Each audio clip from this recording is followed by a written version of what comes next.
Hanggang sa bilangan, ilang kandidatong nanguna sa election surveys ang nanatili po sa pwesto. May ilan ding nagulat, di ba? At pumasok po sa top 12. Kaya naman pag-usapan po natin yan kasama si Political Science Professor Ranjit Rai. Magandang umaga po and welcome sa Balitang Hali. Magandang umaga po sa atin lahat at saka sa lahat na nanonood sa atin ngayon. Opo, ito marami hong nagulat dun sa listahan, hindi ba, ng mga lumabas ngayon, hindi ba, dito po sa ating Magic 12. Particular na yung siguro top 5, no? Yes. Ano ho ang naging factor kaya? Kasi dun sa survey, parang may mga iba pa tayong nakitang pangalan na hindi naman ngayon pumasok. Yes, totoo. I think yung surveys were not as accurate, no, admittedly, as they were in 2022.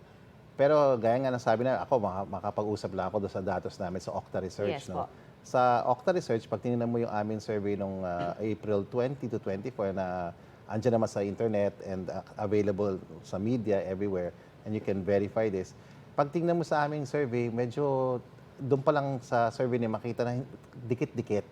So hindi kami makasabi na ito ang eksaktong 12. No? So yung pag tingnan mo yung probable 12 namin, hanggang 15, 16 yan, lahat ng pumasok ngayong araw, kahapon, nandun sa probable 12 namin. So medyo 12 out of 12 kami po din sa ganyan.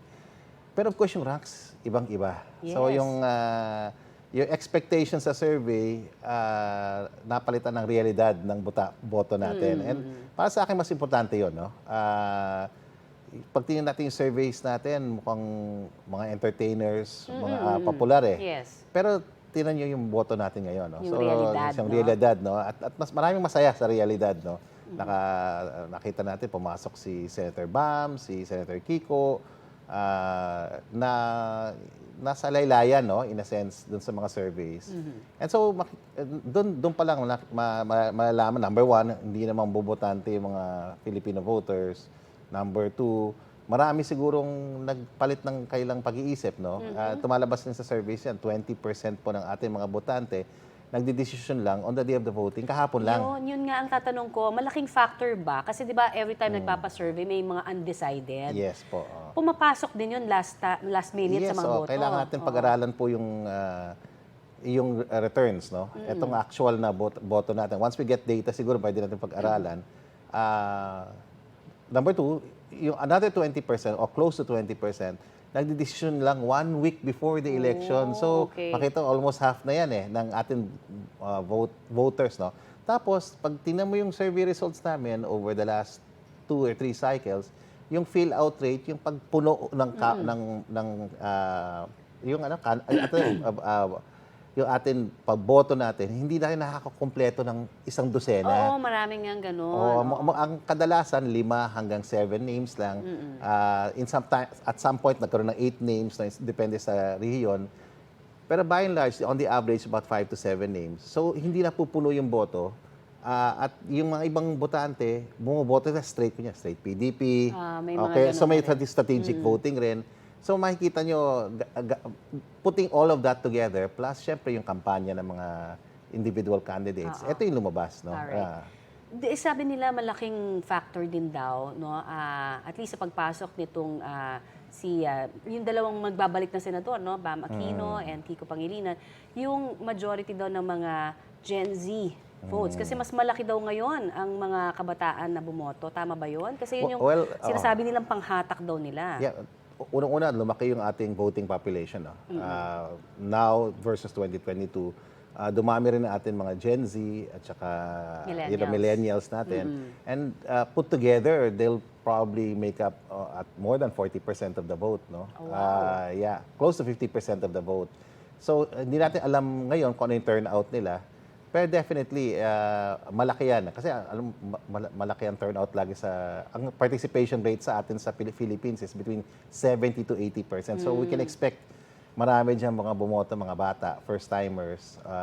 So once we get the data, once we make the assessment also as a survey company, kasi lagi kami gumagawa ng pagsusuri after the elections eh. So ano ba mga nakita ng images? So sa senatorial race, we were expecting na malaki ang magiging panalo ng alyansa.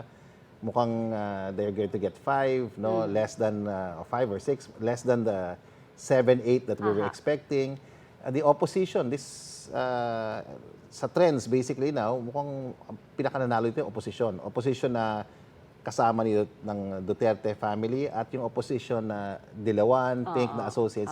So yan parang pero para sa akin mas dramatic yung sa Pink, no? Kasi at saka sa Dilawan. Kasi unang-una buhay pala yung kanilang kilusan. Hindi lang kasi nanalo kandidato dito eh. Mukhang it was driven by a movement. Pati yung party list din kasi, no? Kasi yung party list Yes, nila. oo. And the same thing rin sa Duterte side, nakita mo yung party list nila na mamayagpag Ganun sa din. ano. So may mga kilusan na yan may mga movements na yan. And maybe that's also good kasi progressive politics. Ayun Hindi nga. lang isang politika ang namamayagpag, may iba pang Yun, alternatives. yun nga ho ang very interesting dahil sinasabi nila sa midterm elections, it will more or less determine yung presidential elections Yeah, po meron siyang natin. influence, May oh. influence talaga yun. Oo, yeah. Oo. So, ibig sabihin ba nito sa presidential elections, tatlo na? Oo. tatlong malalakas na partido ba ang pwedeng makita natin o grupo, sa survey? no? Kilusan, grupo? no? Oo. Maaari po. Kasi, yun nga, one thing's for sure, hindi lang Duterte po. Okay, ang kilusan na Malakas. no? At saka popular. Talagang malaki na. Kasi, pag tingnan mo itong election, isa pang makikita mong image, malakas talaga yung suporta for the Duterte family. Right. Nakita natin sa surge ng mga numbers ng candidates sila. Nakita natin dito sa trending ng mga candidates sila, maraming tumaas dahil sa malaki yung base, buhay siya at Yes. engaged, no? Pero ganoon rin sa mga Dilawan, no? Mukhang meron pala silang kilusan, meron pa palang buhay at engaged at malaki siya. So kailangan ngayon i-harness 'yan. Ayun. The way the Duterte family is harnessing their own movement. So abangan natin ang susunod na kabanata. Pero of course, yung election returns, hindi pa tayo Tapos, tapos. So, pero ganun pa man, mukhang naging relatively kasi may mga nasaktan, may namatay rin.